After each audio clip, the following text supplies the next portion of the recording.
Good morning, and good morning. Welcome, welcome, welcome. How are you this morning? I'm doing very well, thank you. It's a beautiful day today, and you're listening to WEBT, New York and Beyond, a broadcast about emergency preparedness and management, created and brought to you by WEBT, the WHCR Emergency Broadcast Team. Our program airs each Wednesday morning from 8 a.m. to 9 a.m. and is hosted by veteran emergency preparedness activists.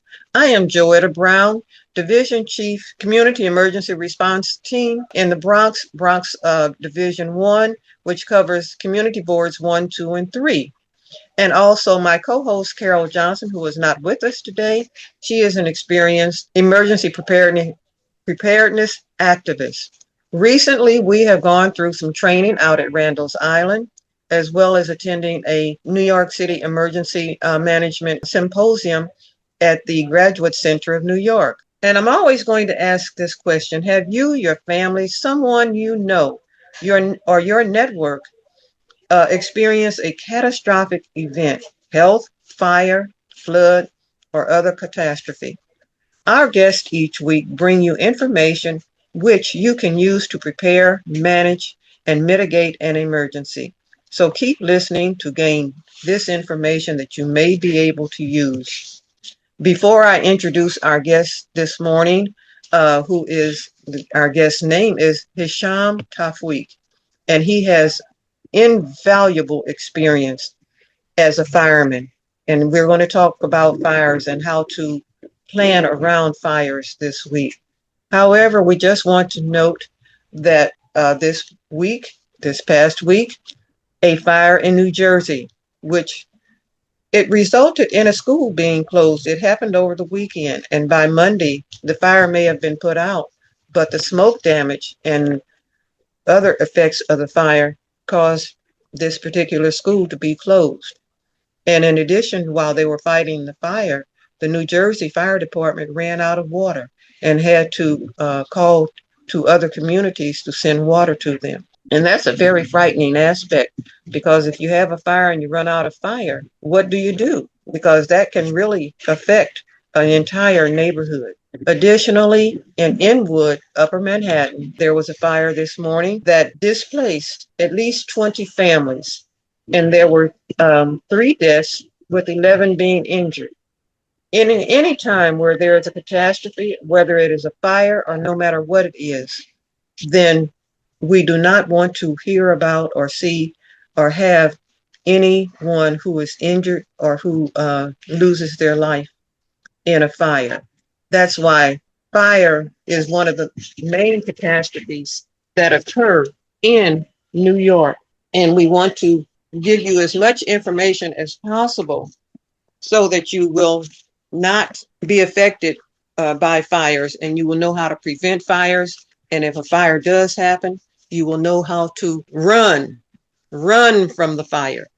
Don't stay to put that fire out. If it is bigger than a small waste paper basket fire, just leave and go, and then call 911 after you leave. So let me close the door behind you. Close the door behind you. Absolutely. Thank you for that. Let me introduce our guest today, Mr. Hisham Tawfiq. First of all, he is a veteran United States Marine. He's been a correction officer. Most of his working career was spent as a firefighter assigned to the Harlem Hilton, Engine 69, Ladder 28. He was a drill instructor for the FDNY Academy and also recruitment and outreach coordinator. He was a member of the Vulcan Society, and he is a mental health peer counselor. He provides peer-to-peer support for firefighters. Can you imagine being a firefighter, and instead of running away from the fire, you run to the fire to put the fire out? So we give all sorts of kudos and thank yous to all firefighters. And one day we're going to be able to talk about his avocation, and that is as a professional actor.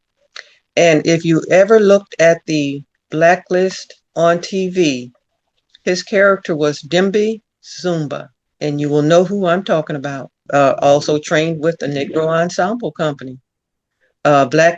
Nexus with Susan Batson and Carol Ford, and Mary T. Boyer at MTB Studio. He does public service with Touro College of Osteopathic Medicine and many other things. He's a New York City person. He was educated at the City College, the Borough of Manhattan Community College, and Fordham University. So, audience, please welcome Hisham Tawfiq.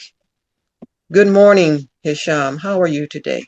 Good morning. Thank you for the introduction. I'm doing well. Okay, now you can enlarge on what I said and tell Oh us no. about your experience as a fireman or a fire person.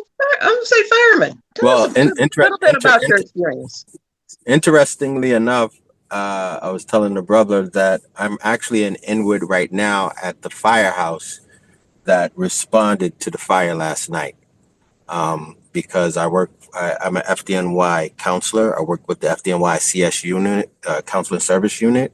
So anytime there's a fatal fire, um, or if a firefighter dies in a firehouse, or any services that need counseling, they dispatch us to different firehouses to speak to the members about the services we offer, and just to check in with them to see how they're doing. If anybody has any type of feelings about, whatever they're going through. Most firefighters don't express themselves. So we come to the firefighter. I'm in Inwood right now because 3 people died at the fire last night, and we just wanted to touch bases with them, to check in with them to see if they're spiritually and mentally okay. That is really a great service because when, as you're saying, that when there is a catastrophic event and there is a death, it really affects those people who are working. It affects the families who are involved, but also it affects the men and women who are working to Correct. put that fire out and suffering. Even if they're suffering smoke inhalation or other things that happen on the fire while they're putting the fire out. So again, thank you, Correct. thank you, thank you. No, Okay. thank you. So now one of the things that we know is that when a fire occurs, frequently, if we're trying to leave our apartment or our homes or a room where there is a fire, we forget to to close the door behind us. How important is that? It's very important. Unfortunately, last night, the fire here in Inwood, um, I'm not sure if people know the details, but the fire was basically in the hallway, and it looks like it may have spread because of the paint, right? So it's like a flash fire, and which means it didn't start in the apartment, it started in the hallway. But the apartments that caught fire were the ones that the doors were left open. If you remember a few years ago, there was a fire in the Bronx in a majority African community that lived in one of the buildings in the Bronx. Um, 181st Street. yeah, and a lot of people, I can't remember how many people passed away. 11, I believe. Yes, and that was all because of doors that were left open. Um, so, and I understand and I get it. When there's a fire, especially if you're not used to that, your first reaction is to just just get out, protect your life. But unfortunately, if doors are not closed, it can actually exacerbate whatever the current situation is. Okay. Now, would you suggest that people practice closing doors on a weekly basis? I'm talking about a home fire escape routine or practice or drill. Yeah, I think interestingly enough, we all close our doors when we're leaving for work, right? We don't Right. leave out, we don't, we make sure it's locked and we close it. Mm-hmm. So it's very hard to, in every instance, people try to duplicate emergencies. You have fire drills in schools and office buildings and synagogues, mosques and churches. So we have these drills, but I think it's just something very hard about when it happens in real time in real life. The one thing I can say that is different about fires, that is different from any other emergency, is that there's smoke. And when we see shows that imitate fires, dramas, we, as the audience, we see it happening and we're tricked or we believe that that's what a fire looks like. What an actual fire looks like is pitch black and Mm-hmm. smoke. So even when you practice your emergency drills in school, anywhere you are, when it actually happens, you can't see. When it actually happens, you can't breathe. And all of us, even firefighters, panic when we can't breathe. It's just a human reaction. When you get a puff of smoke in your lungs, you're going to choke, you're going to panic. And then if you don't have an incredible amount of training of what to do in that situation, most likely no good will come out of it. So I would advocate, yes, to train, to do drills, but then I would even go a step further where, even when I was training to become a firefighter, we would get blindfolded. They Mm-hmm. would also use fake smoke. In some instances, they used real live fire so we can actually feel it and know, Mm-hmm. be in that situation. Now, I know citizens can't really do that, but I would challenge them to blindfold yourself in your house and then try to Mm-hmm. make your way to the front door from your bedroom or from the bathroom. And when you see how hard that is, then Mm-hmm. you will learn what you need to do when you're blindfolded. Like they teach us in the fire department, grab all along to the wall. Don't let go of that wall because once you let go of that wall, you're in the middle of a hallway. And when the lights are on, your senses, you know where to go. But when the lights are off, that hallway now becomes huge and you can easily be disoriented. So I would say blindfolding yourself is the best way to practice when you do those drills. Now, of course, you have 100 kids in the school, you can't do that, but I would say for your personal home, um, blindfold yourself. I mean, one of the things I do, and I don't know if this is because of my Marine training or in the fire department, I always look for exits. I always, try to map out what the doors, what the hallway is like if the lights are off, so I know exactly where to go. Because that's the only way you're gonna react in an emergency when those real life situations kicked in. So it's hard again to implement, but I think one thing we can all do is just blindfold yourself in your own home and see how hard it is to find your way to the front door and practice that over and over and over again until it becomes second nature to you. So God forbid if something did happen, that it won't be the first time that you have no sight in an emergency. It's good that you said that because I remembered in one of the trainings that I've had that we were told to not only, well, actually, we weren't told to blindfold ourselves, but that is excellent. Not only that, but get down on your knees and crawl to the exit rather than standing up and walking. Because if you're standing up and walking, you're the smoke is rising, so you cannot see, you cannot breathe. But if you're close to the floor, you might be able to see a little bit, and you might be able to breathe better. And another thing people forget is not only the smoke rises, heat rises. So Yes. I can tell you firsthand that I can be crawling on my hands and knees and I can feel the heat. And just by dropping to my belly is a whole 20 or 30 degrees cooler, right? So Mhm. on TVs, we see firemen walking into buildings with their coat open, putting out a fire. But in real life, firemen are on their knees most of the time, crawling down hallways. You may walk up steps, but you're keeping low, not just because of the smoke, because of the heat. And that Mhm. plays a major role in when it comes to fire. There's smoke and heat. So we have to remember that fires are hot. Fires Extreme. generate heat. Well, I Okay. mean, just like unfortunately, and this is a common thing that happens in urban cities, in buildings where most people know how to get access to the roof, right? And it's against the law to lock what they call is the bulkhead, the door that lets you out onto the roof, right? You can't lock that door. But most people panic and they, if you live in that building, you can get to the roof. Most people run to the roof, but what they forget is as they're going up each step, the smoke is getting denser and thicker. They're also breathing harder because they're panicking and running up steps. And also the heat is rising as they go up. Just like in the instance last night, 3 people passed away at the bulkhead door. They got to the door and they couldn't make it out the door. Oh, So a lot of people attempted to run up to the roof, but that's extremely dangerous. so now how then is it?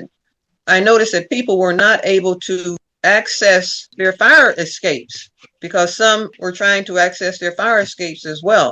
Yeah, I don't know all of the ins and outs of what happened at that fire, but I don't think we I don't I would think most people don't practice, accessing the fire escape too, right? We, especially Right. in the city, we have a lot of bars, we have a lot of locks, just for our personal safety, right?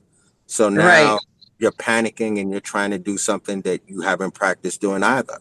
Unlocking the gate, open it, lifting up the Mhm. window, climbing out onto the fire escape, you don't know if you're supposed to go up or go down. Smoke could be coming up. So now you're going to go up. So there's a whole lot of tangibles that change with each fire. But we always do encourage people to make their way to the fire escape because even if they can't go up and down, most fire trucks have a long enough ladder to put up to rescue Mhm. people off the fire escape. And if you're on the fire escape, then you're outside of the structure, which in most cases mean you're safe. Right. Okay. So what we're really saying is that when people are making a plan, and we must make an emergency plan and escaping a fire in that emergency plan. So we need to remember to practice, and we want to practice closing doors. We want to practice getting low, getting on the stomach if you can, but getting down as low as possible.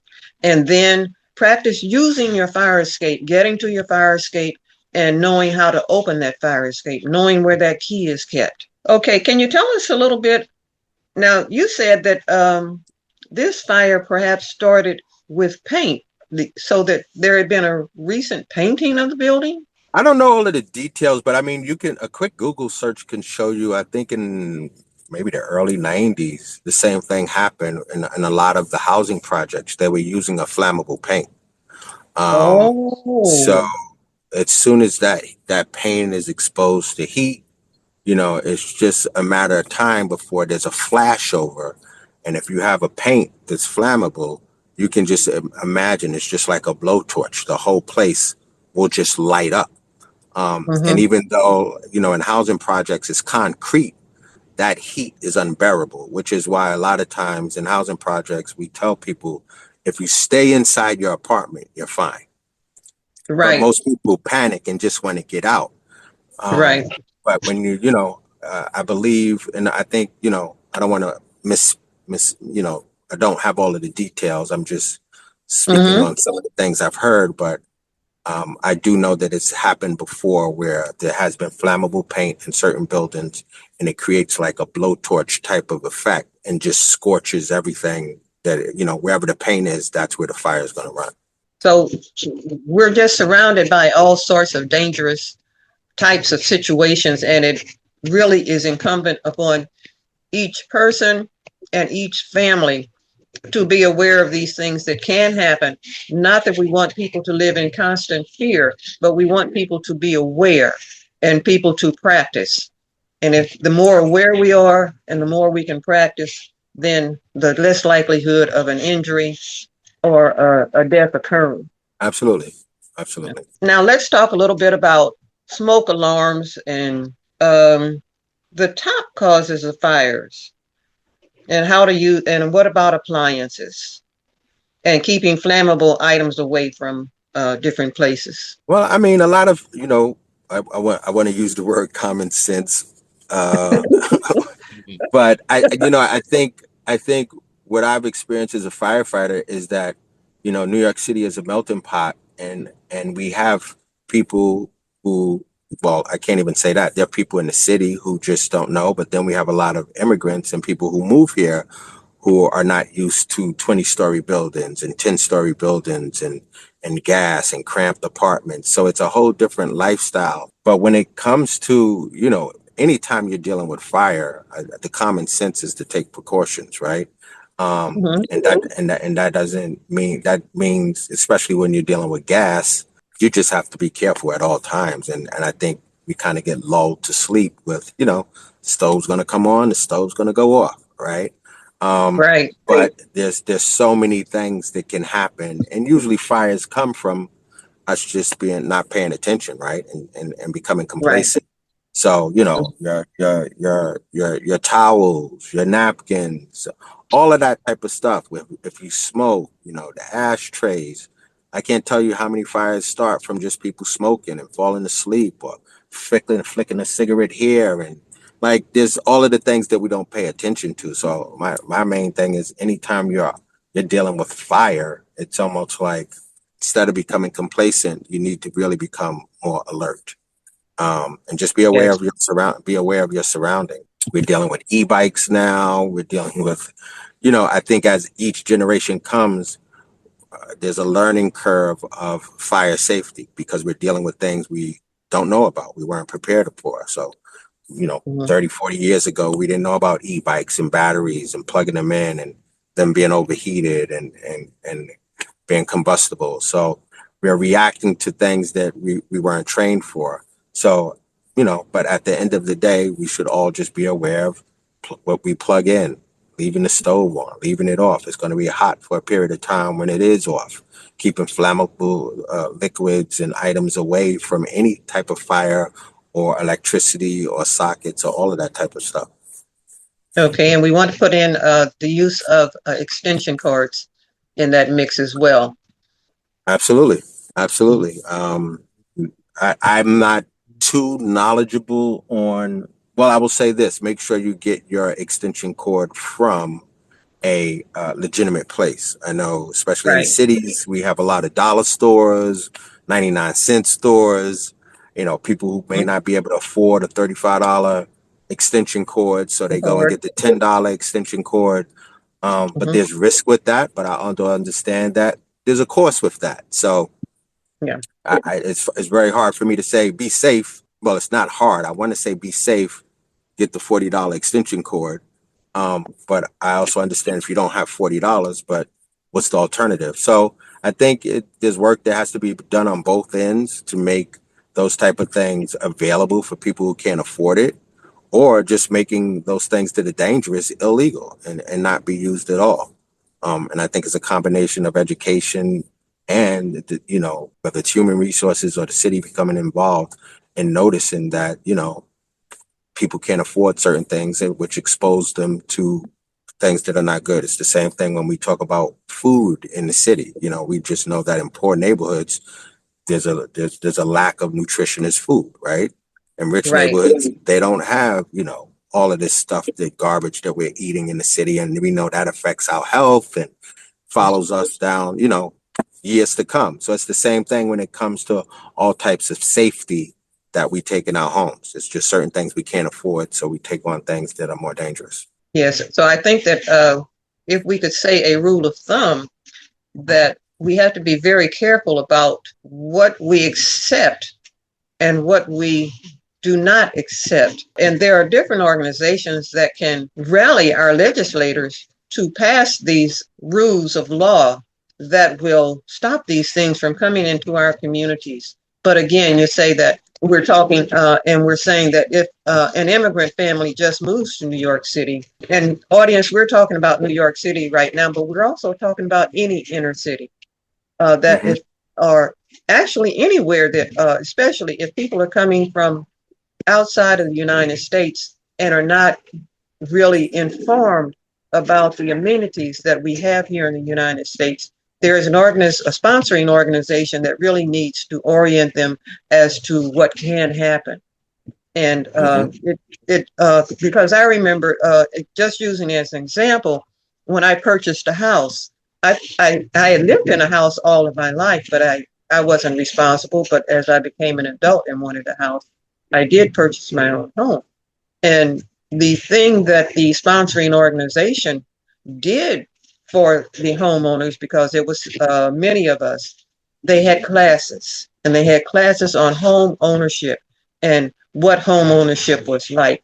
And I faithfully attended those classes, and those classes really did teach us how to, the kind of problems we would encounter, what to do about them, the different city agencies that we needed to reach out to if we got stuck with something. So that's what the sponsoring agency, and I'm using sponsoring agency as an example, that generally there is a sponsoring agency. And for those of us who want more information about any of the topics that we're talking about, especially this, all we have to do is put in nyc.gov and choose the topic you want to know more information about it. I just wanted to put that in because people will say, well, where do I get this information? nyc.gov. And that will give you links to classes, to online information, to print information, and whatever else we can use. You're listening to WEBT New York and Beyond, a broadcast about emergency preparedness and management. We're on the air each Wednesday at 8 a.m. to 9 a.m. and we welcome you. We welcome you to come and listen to us each day. We have our guests who will tell us about emergency preparedness and speak about timely topics such as we're talking about this morning. New York and Beyond is heard on WHCR 90.3 FM, Harlem Community Radio.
So we're going to return to our guest this morning. We're speaking with Hisham Tawfiq, and we're talking about fires, how to prevent fires, what it is that we need to do.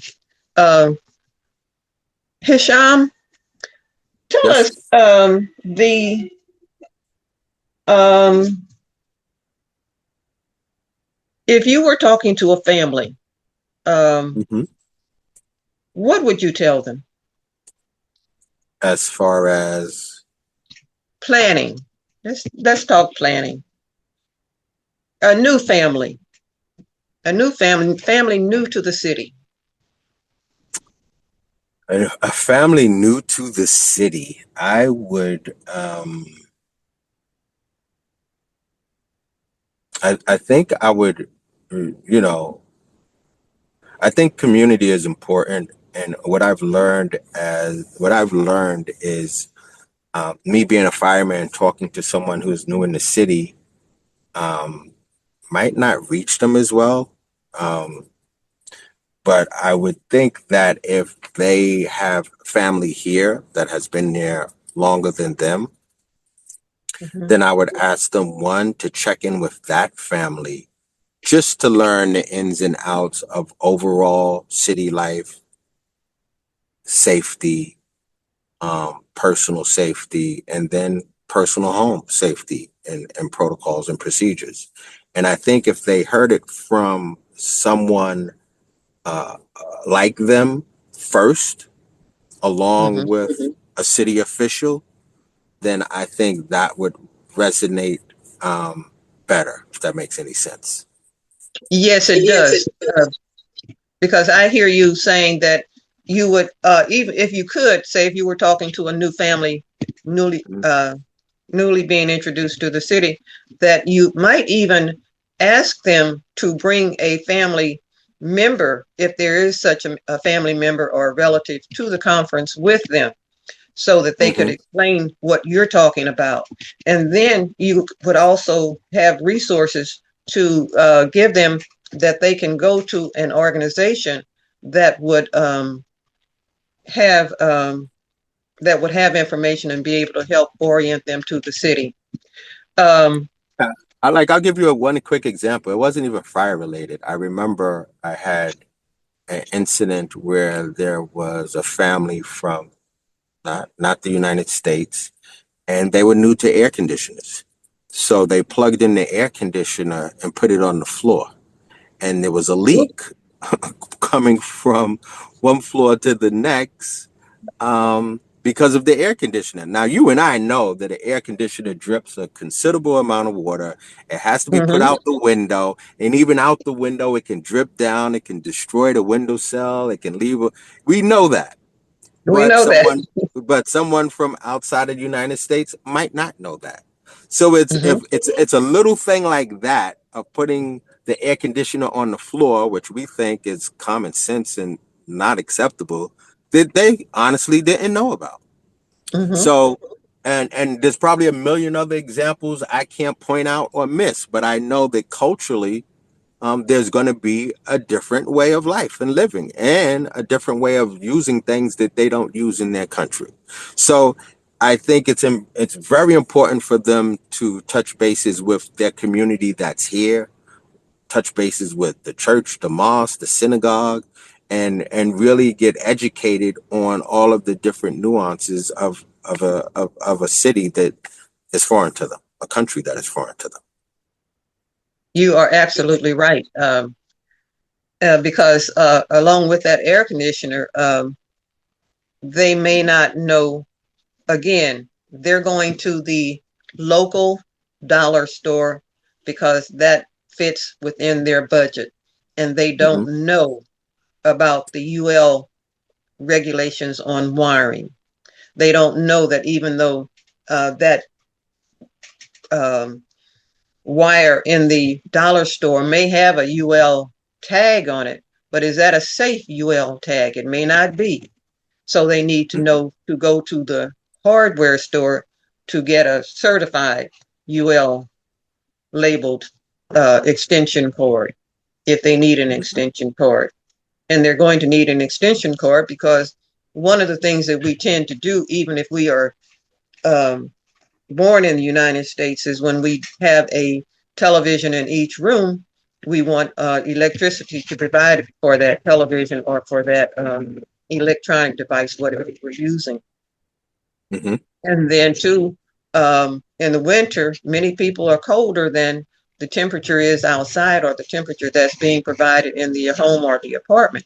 So they want to plug in a heater, and they want to run that heater all the time, not knowing that heater should be run for very short periods of time and certainly never left on when someone leaves the room. Hmm. So Yeah. we've spoken about fire escapes and planning. Um, uh, and also, um,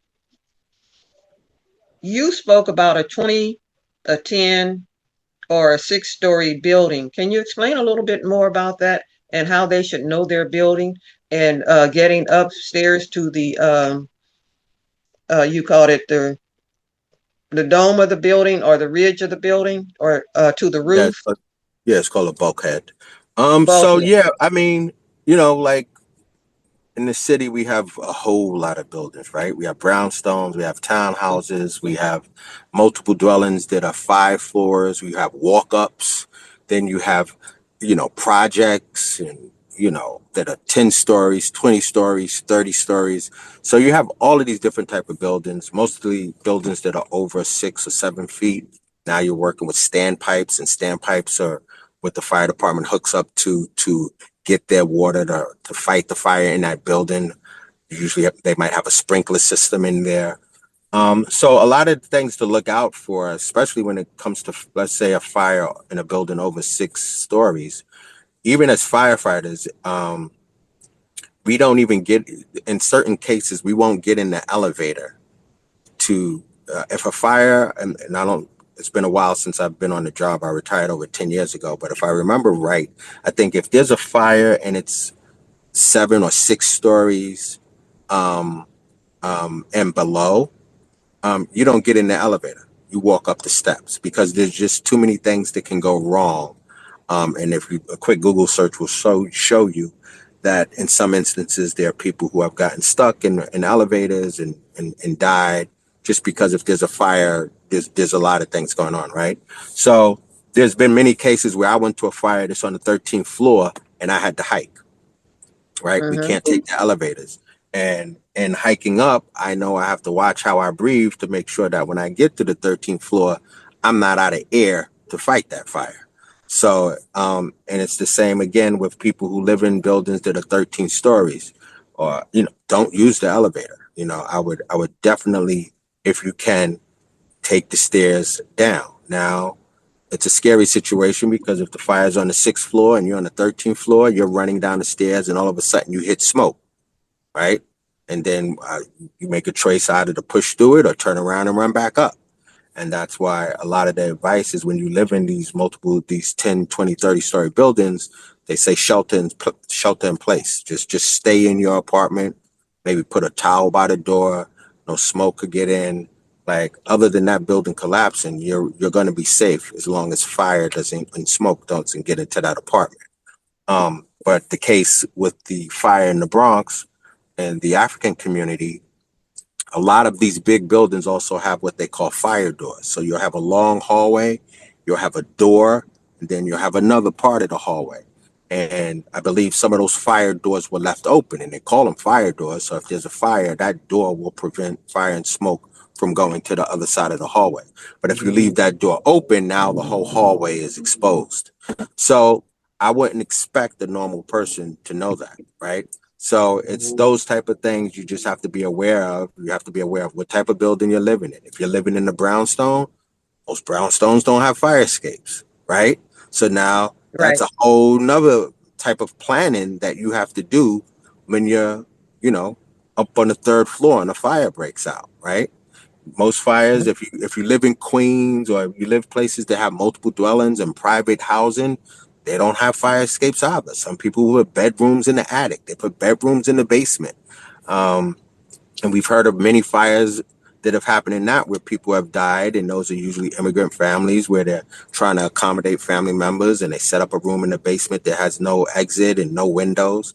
So it's all of those things you have to constantly be thinking about. Whatever housing you're living in. What are the special things that come with that when it comes to fire safety? Because every plan, there's no the plan that works for a brownstone is not going to work for a 20-story building. It's not going to work for a private home. It's not going to work for a 5-story building. So I think part of the education is making a plan that specific that fits your specific need and your specific housing. Okay, that is good advice. So, and I would like to extend that advice uh, to neighbor to neighbor. Yes, family members. Family members may or may not know, but in a neighborhood conversation, that topic may come up. So, for those who do know, they should share that information. But also with a 10, 20, or 30-story building, are the buildings required to have a fire evacuation plan or a fire information notice in their buildings as to how to react in case of a fire? I couldn't answer that question if they're required to have a plan. I think in most of those buildings, you'll see in the hallways, you'll see these what they call standpipes. And it'll be like a little Mm-hmm. glass, it'll have a glass box and you'll see like a knob in it. I've only seen maybe warnings about, don't touch this, don't break this, don't touch it. Mm-hmm. If anything, they're required to post exit signs and they have to Mm-hmm. be so you know where to go in an emergency of how to exit. But I don't know if buildings are required to give you a fire plan. Um, Mm-hmm. I think that's on you to know the style of building, to know where the fire escapes are, to know how to get out of that building, and things like that. Okay. So that would be up to the tenants association for those who are listening, audience. If you're part of a tenants association, uh, make that a requirement of your tenants association to make a fire plan and to talk to the management company who's managing your business building and post those that information. So Mhm.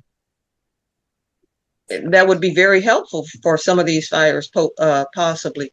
And the thing about fires or any kind of emergencies is that we need to practice frequently. Um, while we're, is there a particular time for a fire season? I know we have hurricanes; those are natural occurrences. Fires are not natural occurrences. Fires are natural or man-made. So that should fire prevention should be ongoing. Would I be correct in assuming that? Yeah, I mean, as firefighters, we always know that July 4th, Thanksgiving, Christmas, usually holidays that are around a lot of cooking and celebrating. Unfortunately, that's when a lot of disasters happen, fire-wise.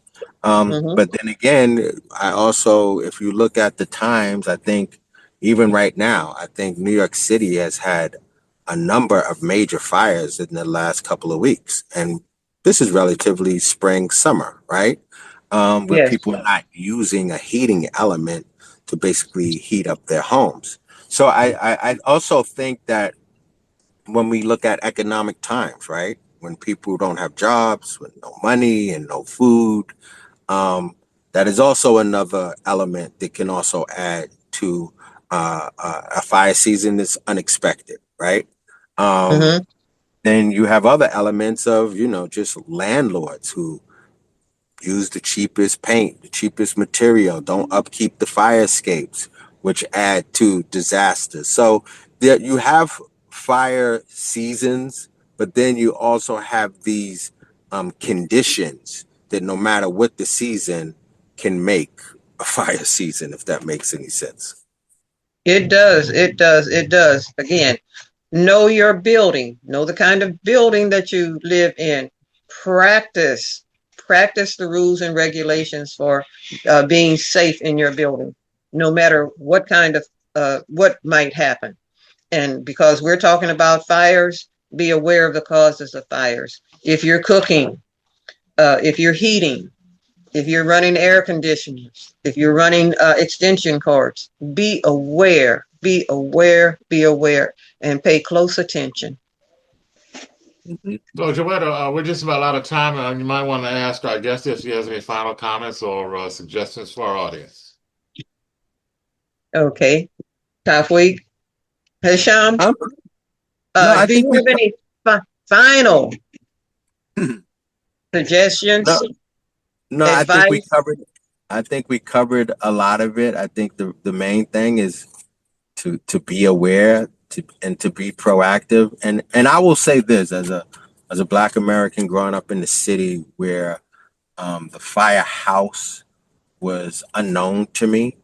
In our neighborhoods, the doors are closed. We don't know what happens behind the doors. I didn't see a lot of Black firefighters. So I just really didn't know about firefighting, firefighters, or fires. And now that I've been in the department, I will say don't be afraid to knock on that door. If you have a question about your building, if you have a question about an exit strategy, if you have a question about no exit signs in your building, or you just need some information, as intimidating as the firehouse might look with the doors down, or as intimidating as it might look when you see people who don't look like you, I would say push through that, knock on the door, ask the question, get help. And I believe 99% of the times you will receive it. Thank you, thank you, thank you. Again, thank you so much for your service, and thank you for that information. Audience, now you have two bona fide ways of obtaining information. First, knock on the firehouse door and introduce yourself and ask your question. Second, go to nyc.gov. You have been listening to WEBT New York and Beyond at 90.3 FM WHCR. We are happy to have you each and every week to listen to this presentation on emergency preparedness. Thank you, thank you, thank you. This is Stu Reed, host of Community and Technology, airing every Wednesday from 5 to 6 p.m. For 40 years, WHCR has been the voice of Harlem, providing you with news you can use, emergency preparedness information, and a diverse mix of talk and music shows. Our DJs and radio personalities are all volunteers who come out, rain, sleet, or snow, just like the mail carriers, to serve and keep you connected. I am personally asking you to give the WHCR because there's no other station like it. Telling it like it is, not beholden to any commercial or special interest group. Giving is easy and can be done in 3 ways. Our 40 for 40 campaign is asking each of you to donate $40. That's $1 for each year of WHCR being the voice of Harlem and beyond. Number 1, you can give at whcr.org online. Just click the donation tab.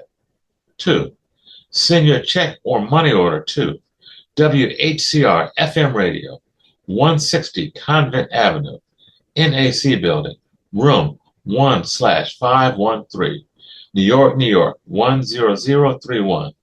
Or 3, if you want to donate now but the funds aren't yet available, just use our pledge line to call and make a pledge and pay later. Call 212-650-7526. That's 212-650-7526. Leave your name and number and someone will return your call. Remember to speak slowly and clearly. Thank you in advance for supporting WHCR, the voice of Harlem, and ensuring our voices are heard for the next 40 years and beyond.